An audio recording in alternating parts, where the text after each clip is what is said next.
ಸ್ನೇಹಿತರೆ, ನಾವು ಇವತ್ತು ಈ ಸ್ಲೈಡ್ ರಿಬ್ಬನ್ ಬಗ್ಗೆ ತಿಳ್ಕೊಳ್ಳೋಣ. ಇದು ಹೇಗೆ ಕೆಲಸ ಮಾಡ್ತಾವೆ ಅಂತ. ಇವಾಗ ನೋಡಿ, ಡಿಫಾಲ್ಟ್ ಆಗಿ ನಾವು ಒಂದು ಪವರ್ ಪಾಯಿಂಟ್ PPTನ ಓಪನ್ ಮಾಡಿದ್ದೀವಿ. ಆವಾಗ ನಮಗೆ ಸಿಗೋದು ಒಂದೇ ಸ್ಲೈಡ್ ಇರುವಂತಹ ಒಂದು ಫೈಲು. ನಾವು ಇನ್ನೂ ಬಹಳಷ್ಟು ನಮಗೆ ಸ್ಲೈಡ್ಗಳು ಬೇಕು. ಒಂದೇ ಸ್ಲೈಡಲ್ಲಿ ನಮ್ಮ ಮಾಹಿತಿ ಸಾಕಾಗಲ್ಲ. ನಾವು ಇನ್ನೂ ನಮಗೆ ಬೇಕು ಸ್ಲೈಡ್ಗಳು ಅಂತಂದರೆ ಇಲ್ಲಿ ನ್ಯೂ ಸ್ಲೈಡ್ ಮೇಲೆ ಕ್ಲಿಕ್ ಮಾಡಬೇಕು. ಈ ನ್ಯೂ ಸ್ಲೈಡ್ ಮೇಲೆ ಕ್ಲಿಕ್ ಮಾಡಿ ನಮಗೆ ಬೇಕಾಗಿರುವಂತಹ ಒಂದು ಥೀಮನ್ನು ಸೆಲೆಕ್ಟ್ ಮಾಡಿಕೊಂಡು ಇನ್ಸರ್ಟ್ ಮಾಡ್ಕೋಬಹುದು. ನೋಡಿ, ಟೈಟಲ್ಸ್ ಓನ್ಲಿ ಅಂತ ಕಾಣಿಸ್ತಾ ಇದೆಯಾ?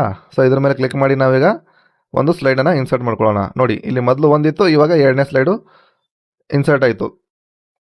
ಇವಾಗ ನಮ್ಗೆ ಅನುಕೂಲಕ್ಕೆ ತಕ್ಕಂತೆ ಇಲ್ಲಿ ಸ್ಲೈಡ್ಗಳನ್ನು ನಾವು ಕಸ್ಟಮೈಸ್ ಕೂಡ ಮಾಡ್ಕೋಬೋದು.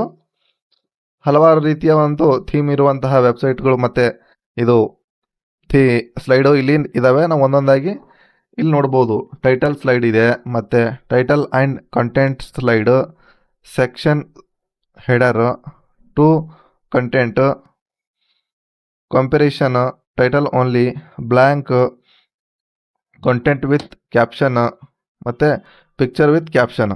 ಇವಾಗ ಟೈಟಲ್ ಸ್ಲೈಡನ್ನು ಕೂಡ ಇಲ್ಲಿ ನಾವು ಇನ್ಸರ್ಟ್ ಮಾಡ್ಕೊಳ್ಳೋಣ.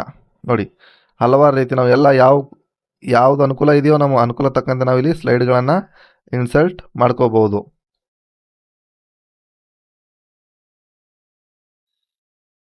ನೋಡಿ ಈ ಥರ.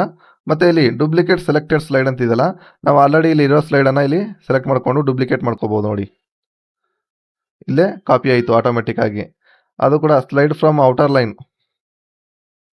ನಾವೇನಾದರೂ ಸೇವ್ ಮಾಡಿದರೆ ನಮ್ಮ ಒಂದು ಫೈಲ್ ಮ್ಯಾನೇಜರ್ಲಿದ್ದರೆ ಆ ಸ್ಲೈಡನ್ನು ಕೂಡ ನಾವು ಇಲ್ಲಿ ಇನ್ಸರ್ಟ್ ಮಾಡ್ಕೋಬಹುದು. ಮತ್ತು ಅದೇ ರೀತಿ ಇಲ್ಲಿ ರಿಯೂಸ್ ಸ್ಲೈಡ್ಸ್, ಯಾವ ಸ್ಲೈಡ್ಸ್ ಇಲ್ಲಿ ಇದೆಯೋ ಅದನ್ನೇ ಮತ್ತೊಂದು ಸಾರಿ ಬಳಸ್ಕೊಳ್ಳೋದು. ಇಲ್ಲಿ ಅದನ್ನು ಕೂಡ MS PowerPoint ಅಲೌಡ್ ಮಾಡುತ್ತೆ. ಇದು ಸ್ಲೈಡ್ ರಿಬ್ಬನ್ ಬಗ್ಗೆ ಸಂಪೂರ್ಣವಾದಂತಹ ಮಾಹಿತಿ. ಹೇಗೆ ನಾವು ಸ್ಲೈಡ್ಗಳನ್ನು ಇನ್ಸರ್ಟ್ ಮಾಡ್ಕೋಬೋದು, ಹೇಗೆ ಕಸ್ಟಮೈಸ್ ಮಾಡ್ಕೋಬೋದು ಅನ್ನೋದನ್ನು ತಿಳ್ಕೊಂಡಿದ್ದೀವಿ.